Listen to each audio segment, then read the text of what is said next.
DM साहब अपने एक दोस्त की मिठाई की दुकान पर एक साधारण ग्राहक बनकर बैठे हुए थे। तभी वहां पर एफसीआई की टीम आती है जिसके अंदर उनकी पत्नी भी थी, और वह लोग वहां पर आकर उससे रिश्वत लेने लगते हैं। इसके बाद डीएम साहब अपनी पत्नी के साथ कुछ ऐसा कर देते हैं जिसकी किसी ने कल्पना भी नहीं की होगी। क्या हुआ था इस कहानी में, और किस वजह से डीएम साहब इस दुकान पर एक साधारण ग्राहक बनकर बैठे हुए थे? पूरी कहानी की सच्चाई जानने के लिए वीडियो को अंत तक ज़रूर देखें। लेकिन दोस्तों, वीडियो में आगे बढ़ने से पहले वही आप लोग से छोटा सा रिक्वेस्ट है कि अगर आप लोग हमारे चैनल पर पहली बार हैं तो चैनल को सब्सक्राइब कर लीजिए और वीडियो को एक लाइक कर दीजिए, ताकि जो मेरा हौसला है वह और भी ज़्यादा बढ़ता रहे, और भी ज़्यादा इंटरेस्टिंग कहानियाँ ऐसे ही रोज़ रोज़ मैं आप लोगों को हमेशा सुनाता रहूं। दोस्तों, ये कहानी है उत्तर प्रदेश के एक छोटे से गांव की, जहां पर एक लड़का रहा करता है जिसका नाम है दिनेश। दिनेश के पिता गांव के प्रधान हैं और अच्छा खासा रुपया पैसा और ज़मीन जायदाद उनके पास है। दिनेश पढ़ने लिखने में काफ़ी ज़्यादा होशियार है और वह दूसरों की मदद करने पर विश्वास किया करता है। दिनेश अपनी स्कूल की एजुकेशन गांव के ही एक स्कूल से करता है और उसके बाद अपनी ग्रेजुएशन करने के लिए शहर में चला जाता है। वहाँ पर मन लगाकर मेहनत से अपनी ग्रेजुएशन को कंप्लीट करता है, और उसके बाद वह यूपीएससी करना चाहता है। अब उसके पिता उससे कहते हैं कि बेटा, तुम्हें इसकी क्या ज़रूरत है? तो वह कह देते कि पिताजी, मैं सच में ही लोगों की मदद करना चाहता हूँ, और मदद भी मैं एक सरकारी ऑफिसर बनकर करना चाहता हूँ, क्योंकि अगर मेरे पास कोई अधिकार होगा तो मैं लोगों की और भी ज़्यादा मदद कर पाऊँगा, और इससे मुझे बहुत ज़्यादा खुशी मिलेगी। उसके पिता इस बात को सुनकर बड़े ही खुश होते हैं, क्योंकि वह भी इसी चीज़ पर विश्वास किया करते थे कि दूसरों की मदद करनी चाहिए जितना हो सके। और इसी वजह से वह अपने बेटे से भी कह देते हैं कि ठीक है बेटा, तू आराम से अपनी पढ़ाई लिखाई को कर और एक बड़ा अधिकारी बन जा, ताकि तू दूसरों की मदद कर सके। इसके बाद दिनेश दिन रात मेहनत करता है और मेहनत करने के बाद डीएम के पद को हासिल कर लेता है। दिनेश डीएम बन चुका था, और डीएम बनने के बाद उसकी कुछ दिनों तक ट्रेनिंग होती है, और ट्रेनिंग होने के बाद एक डिस्ट्रिक्ट में उसकी जॉइनिंग हो जाती है। इसके बाद दिनेश के पिता उससे कहने लगते हैं कि बेटा, अब तो तू बड़ा अधिकारी बन गया है, तो अब तुझे शादी कर लेनी चाहिए। इसके बाद वह अपने पिता से कह देता है कि ठीक है पिताजी, अगर आपको मेरी शादी करनी है तो आप बेशक से कर सकते हो, कोई भी कैस भी दिक्कत नहीं है। दिनेश के पिता उसके लिए इधर उधर लड़की ढूंढने लगते हैं, और कई लड़कियां दिनेश के लिए देखी जाती हैं, लेकिन कोई भी लड़की दिनेश के माता पिता को पसंद नहीं आती है। तभी एक दिन सुबह सुबह अचानक से एक व्यक्ति एक बड़ी सी कार में सीधा दिनेश के पिता के पास पहुंचता है, और वहां पर अपनी बेटी की शादी उनके बेटे से कराने के लिए बोलने लगता है। उसके बाद दिनेश के पिता जैसे ही लड़की की तस्वीर देखते हैं और लड़की के बारे में जानते हैं, तो वह भी इस रिश्ते के लिए हामी भर लेते हैं, क्योंकि लड़की देखने में काफ़ी ज़्यादा खूबसूरत थी और वह एफसीआई में लगी हुई थी। लड़की के पिता के पास अच्छा सा रुपया पैसा था, और बेटी सरकारी नौकरी किया करती थी। तो इसी वजह से दिनेश के पिता इस शादी के लिए एग्री हो जाते हैं। उसके बाद दिनेश के पिता उस फोटो को अपने बेटे को दिखाते हैं, तो उनका बेटा भी शादी के लिए एग्री हो जाता है, और उसके पिता अपने बेटे की एक निश्चित मुहूर्त पर उस लड़की से शादी करा देते हैं। लड़की का नाम होता है पूनम। पूनम का स्वभाव बहुत ही अच्छा था। वह घर वालों के साथ अच्छी तरह से बात करती है और दिनेश के साथ भी अच्छी तरह से बात करती है। इसके बाद दिनेश अपनी ड्यूटी पर चला जाता है और पूनम अपनी ड्यूटी को करने लगती है। फैमिली कंडीशन को बताकर वह दोनों एक दूसरे के साथ ही रहा करते हैं, और जहां पर दिनेश रहा करता वहीं पर पूनम ड्यूटी किया करती है। अब इसी तरह से उनकी शादी बड़ी अच्छी चल रही थी। पूनम अच्छे से दिनेश का ख्याल रखा करती और ना ही दिनेश से कोई डिमांड किया करती। वह भी अपनी ड्यूटी के लिए चली जाया करती, और इधर दिनेश भी अपनी ड्यूटी करने के लिए चला जाया करता। इसी तरह से उनकी शादी को लगभग 4 साल बीत जाते हैं, और 6 साल तक उनके बीच में किसी भी बात को लेकर थोड़ी सी भी कहासुनी नहीं हुई थी। इसके बाद दिनेश का ट्रांसफ़र एक दूसरे शहर में हो जाता है और उसे वहाँ पर जाना पड़ता है। इसी तरह से जो पूनम होती है अपनी फैमिली कंडीशन को बताती है और अपना ट्रांसफ़र भी उसी शहर में करवा लेती है। अब दोनों पी पत्नी उसी शहर के अंदर रहने लगते हैं और वहीं पर अपना अपना काम करने लगते हैं। दिनेश वहाँ पर डीएम का कार्यभार संभालता है और मेहनत और ईमानदारी से काम करने लगता है। सभी लोगों की मदद किया करता और अच्छी तरह से शहर के अंदर काम कर रहा था। अब एक दिन ऐसे ही वह मार्केट से घूम रहा था और घूमते घूमते अचानक से मार्केट में उसे एक मिठाई की दुकान दिखाई देती है। जैसे ही दिनेश उस मिठाई की दुकान पर बैठे हुए लड़के को देखता है तो एकदम से उसे कुछ पुरानी बातें याद आने लग। उसके बाद दिनेश दिमाग में कुछ सोचता है और सोचता सोचता वहां से निकल जाता है और अपने घर पहुंच जाता है। घर जाने के बाद वह दिमाग पर जोर देने लगता है और सोचता है कि इस लड़के को मैंने कहीं तो देखा है। काफ़ी देर सोचने के बाद उसे याद आ जाता है कि यह लड़का उसके साथ कोचिंग किया करता था और कोचिंग के दौरान वह दोनों काफ़ी अच्छे दोस्त थे। दरअसल जब दिनेश ने कोचिंग स्टार्ट की थी तो उस टाइम पर इस लड़के ने दिनेश के साथ कोचिंग की थी, लेकिन पहले ही अटेम्प्ट में यह लड़का कोचिंग को छोड़कर वहाँ से आ गया था और इसने कहा था कि यह काम मेरे बस का नहीं है, मैं अपने घर पर जाकर कोई अपना बिजनेस कर लूँगा और उसी से अपना जीवन व्यतीत कर लूँगा। ऐसा कहकर वो वहाँ से आ गया था, लेकिन दिनेश वहाँ पर कोचिंग करता रहा और कोचिंग करने के बाद उसने कामयाबी को हासिल कर लिया। इसी वजह से को इस लड़के को पहचानने में काफ़ी देर लग गई थी, लेकिन जब यह इसके साथ रहा करता था तो इसका काफ़ी अच्छा दोस्त था। उसके बाद कलेक्टर साहब उससे मिलने का मन बना लेते हैं और शाम के समय अपने आवाज़ से निकलकर उसकी दुकान पर पहुंच जाते हैं। वहां जाने के बाद वह लड़का दिनेश को नहीं पहचान पाता है कि यह उसका वही दोस्त है जो उसके साथ कोचिंग किया करता था। उस लड़के का नाम था मुकेश। अब मुकेश दिनेश को जैसे ही दुकान के अंदर आते हुए देखता है तो उसे कहने लगता है कि हाँ साहब, बताइए आपको क्या चीज़ चाहिए। के बाद जो दिनेश होता है वहाँ पर रखी हुई मिठाइयों में से मिठाइयाँ मांगता है खाने के लिए और एक एक करके सभी मिठाइयों में से खाने लगता है। अब इस बात को देखकर मुकेश को गुस्सा आता है और वह कहता है कि साहब आपको कुछ लेना है तो बताइए, खामाखा मेरा टाइम बर्बाद मत कीजिए। आपने टेस्ट करने के चक्कर में ढेर सारी मिठाइयाँ खा ली हैं और इतनी मिठाइयों का घाटा मुझे ही भुगतना पड़ेगा।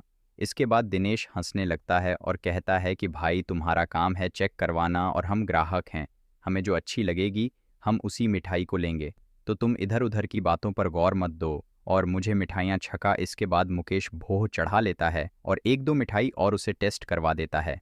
अब दिनेश जैसे ही एक मिठाई को खाता है तो एकदम से कहने लगता है कि लाजवाब स्वाद है। अब जैसे ही मुकेश यह बात सुनता है तो एकदम से उसे बहुत गहरी बातें याद आ जाती हैं।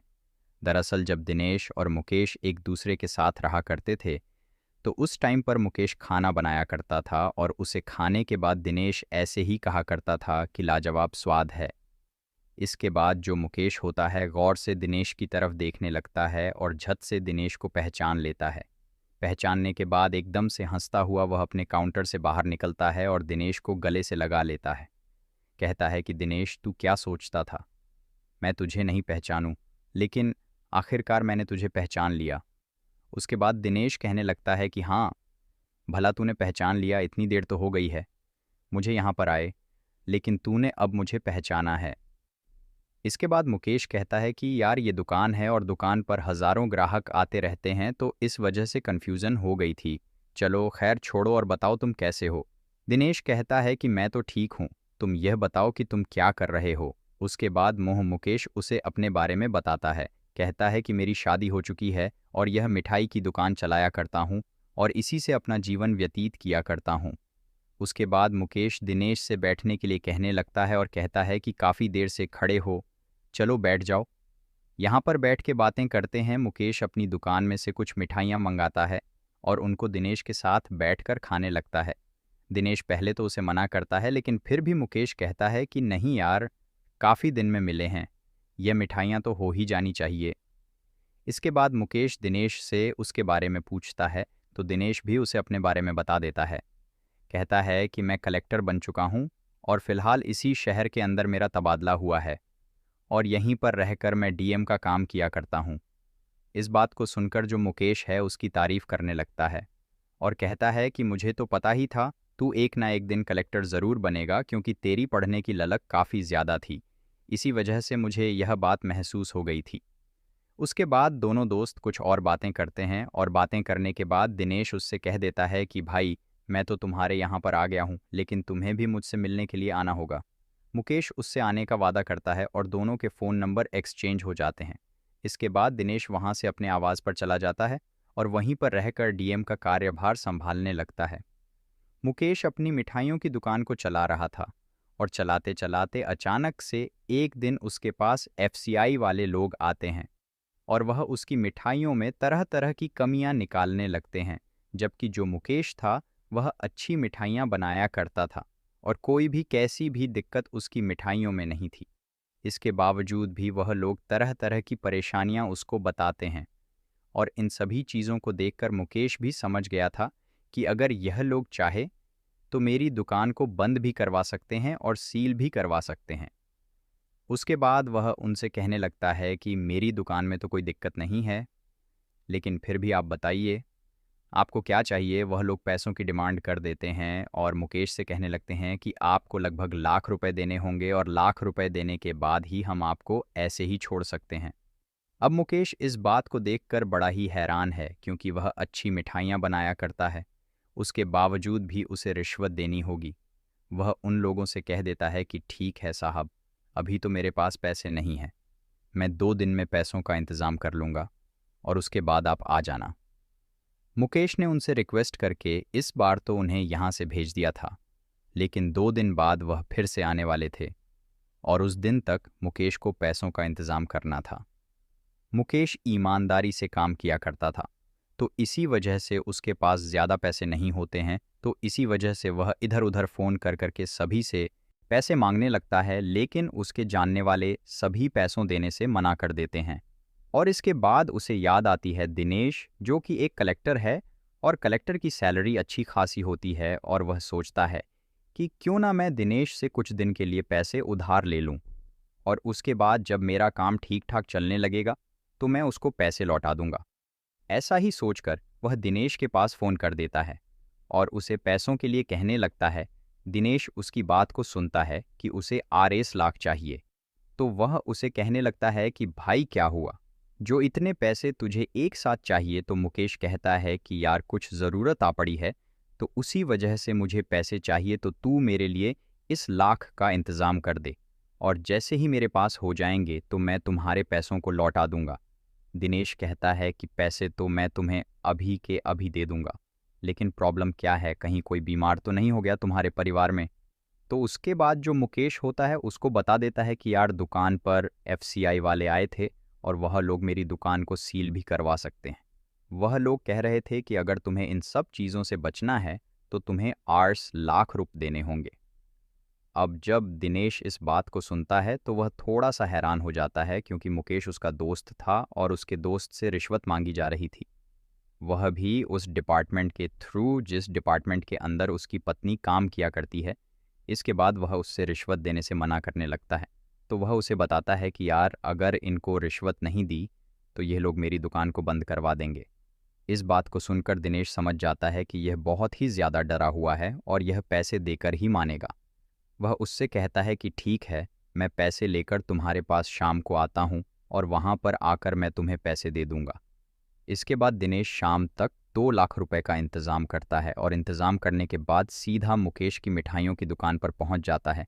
वहाँ जाने के बाद सबसे पहले तो मुकेश को लाख रुपए दे देता है और उसके बाद उसे समझाने लगता है। कहता है कि देखो भाई, मैं कलेक्टर हूँ और मैं चाहूँ तो तुम्हारी इस चीज़ को रुकवा सकता हूँ, लेकिन उससे पहले मुझे तुम्हारी मिठाइयों की जांच करवानी होगी और जांच करवाने के बाद ही मैं यह बता सकता हूँ कि वह लोग तुम्हारी दुकान को बंद नहीं करा सकते। इसके बाद मुकेश उसे साफ साफ बता देता है कि मेरी दुकान में किसी भी मिठाई में किसी भी तरह की कोई भी गड़बड़ नहीं है और यह अच्छी तरह से तैयार की जाती है। दिनेश उसकी सभी मिठाइयों से सैंपल लेता है और सैंपल लेने के बाद उनको टेस्ट कराने लगता है। टेस्ट कराने में एक दिन बीत जाता है और उससे अगला दिन था उन लोगों के आने का और मुकेश को उन लोगों को पैसे देने थे। टेस्ट कराने के बाद वह मिठाइयाँ अच्छी निकलती हैं और इसके बाद जो दिनेश होता है वह मुकेश से कह देता है कि भाई तुझे बिल्कुल भी किसी को रिश्वत देने की ज़रूरत नहीं है, क्योंकि मैंने तेरी मिठाइयों को टेस्ट करवाया है। तो मुकेश दिनेश से पूछने लगता है कि फिर मुझे क्या करना चाहिए। तो वह कहता है कि तुम्हें कुछ नहीं करना है, तुम्हें केवल अपनी दुकान पर बैठना है और कल सुबह सुबह मैं तुम्हारे पास आ जाऊंगा और दिन भर मैं तुम्हारी दुकान में आम ग्राहक बनकर बैठा रहूंगा। कलेक्टर साहब अपने ऑफिस से छुट्टी लेते हैं और दूसरे ही दिन वहां पर जाकर उसकी दुकान में आम ग्राहक बनकर बैठ जाते हैं। उन्होंने कुछ छोटी मोटी चीज़ें ऑर्डर कर रखी थीं और मुकेश से कह दिया था कि तू मेरे पास नहीं बैठेगा, तू अपना काउंटर संभाल। थोड़ी ही देर बाद दिए गए समय के अनुसार एफसीआई वाले वहां पर आ जाते हैं और वहां पर आकर पैसे मांगने लगते हैं। अब कलेक्टर साहब वहां पर एक ऐसी जगह पर बैठे हुए थे जहां पर बैठकर वह उन सभी को तो देख सकते थे, लेकिन वह जल्दी से किसी की नज़र में नहीं आ रहे थे। अब जैसे ही वह देखते हैं कि इन एफसीआई वालों के साथ उसकी पत्नी भी है और वह भी इन सभी चीज़ों में शामिल है, तो उन्हें बड़ा ही बुरा लगता है और बात के लिए वह मंजस में पड़ जाते हैं, क्योंकि जहां से मुकेश पैसे देने वाला था वहां पर उन्होंने पहले से कैमरा लगा रखा था और कैमरे के अंदर पैसों की लेन देन रिकॉर्ड होने वाली थी। इसके बाद वह लोग पैसे लेते हैं और पैसे लेते ही कलेक्टर साहब वहां से उठते हैं और उठने के बाद उन्हें रिश्वत लेते हुए रंगे हाथों पकड़ लेते हैं। अब जैसे ही कलेक्टर साहब वहां पर आए थे तो कलेक्टर साहब की पत्नी पूनम उन्हें देखकर एकदम से हैरान हो जाती है और आश्चर्यचकित हो जाती है। कलेक्टर साहब अपनी पत्नी की तरफ देखते हैं, लेकिन उसके बाद अपनी कार्रवाई में लग जाते हैं।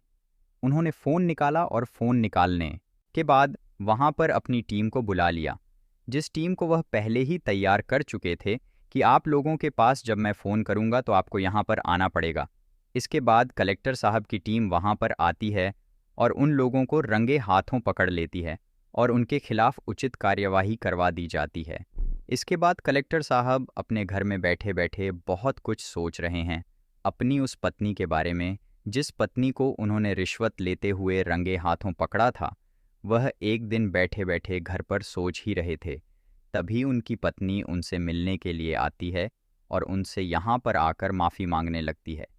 फूट फूट कर रोती है और रो रो कर माफ़ी मांगने लगती है। कहती है कि मुझे माफ़ कर दीजिए, मुझसे बहुत बड़ी गलती हो गई। कलेक्टर साहब उससे कहते हैं कि बताइए, आपको सरकारी नौकरी मिली है तो आपको सरकार तनख्वाह देती है। क्या इसलिए तनख्वाह देती है जो आप उन लोगों के साथ जाकर कहीं से भी रिश्वत ले लो और उस पैसे को अपने यूज़ में लो? उसके बाद कलेक्टर साहब की पत्नी बताती है कि मैं किसी से रिश्वत लेने के लिए नहीं कहती, लेकिन वही लोग देते हैं तो मैं मना भी नहीं करती। तो कलेक्टर साहब कहते हैं कि उन लोगों के पाप में तुम भी तो भागीदार हो और मैं तुम्हारे जैसी औरत के साथ नहीं रह सकता। इसके बाद उसकी पत्नी फूट फूट कर रोने लगी ती है और रो रो कर माफ़ी मांगती है और कहती है कि मेरी पहली और आखिरी गलती समझकर इसे माफ़ कर दो और आगे से ऐसा कुछ भी नहीं होगा। इसके बाद कलेक्टर साहब थोड़ी देर तक सोच विचार करते हैं और सोच विचार करने के बाद कहते हैं कि अगर तुम्हें मेरे साथ रहना है तो आज से तुम्हें यह नौकरी छोड़नी होगी, क्योंकि अगर किसी कलेक्टर को यह पता चल गया कि तुम कलेक्टर की पत्नी हो और जब भी रिश्वत लेती हो तो मैं यह चीज़ नहीं कर सकता। उसके बाद उनकी पत्नी नौकरी छोड़ने के लिए तैयार हो जाती है और कलेक्टर साहब के साथ हंसी खुशी रहने लगती है। उसकी पत्नी पर आगे की कार्यवाही की जाती है और कार्यवाही करने के बाद उस पर कुछ जुर्माना लगाया जाता है और जुर्माना लगाने के बाद उनको छोड़ दिया जाता है। जो बड़े अधिकारी वहां पर थे उनको 3-3 साल की जेल हो गई थी। अब एक दिन कलेक्टर साहब अपने दोस्त मुकेश के पास फ़ोन करते हैं और कहते हैं कि भाई, तेरे पास तो मैं कई दिन आ गया हूँ और ते एक काम भी करवा दिया है, अब तू ऐसा कर, मेरे घर पर आ।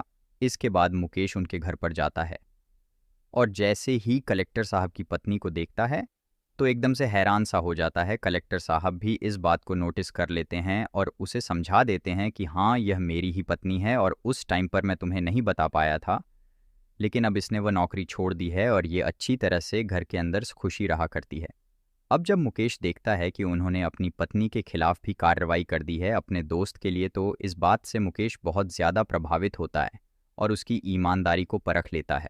वह कहता है कि यार, मैंने कलेक्टर तो बहुत सारे देखे हैं, लेकिन इतना अच्छा कलेक्टर नहीं देखा जो अपनी पत्नी के ऊपर भी कार्यवाही बिठा सकता है, वह भी अपने दोस्त के लिए। इसके बाद दिनेश कहता है कि तुम्हारे लिए नहीं, ये केवल मेरा फ़र्ज़ था जो मुझे पूरा करना था, क्योंकि यह सरकारी नौकरी हमें इसीलिए मिली है ताकि हम लोगों के अधिकार की रक्षा कर अगर हम वह काम भी नहीं करेंगे तो लालते हमारी नौकरी पर, और मैं अपने फ़र्ज़ के आगे किसी को भी नहीं समझता।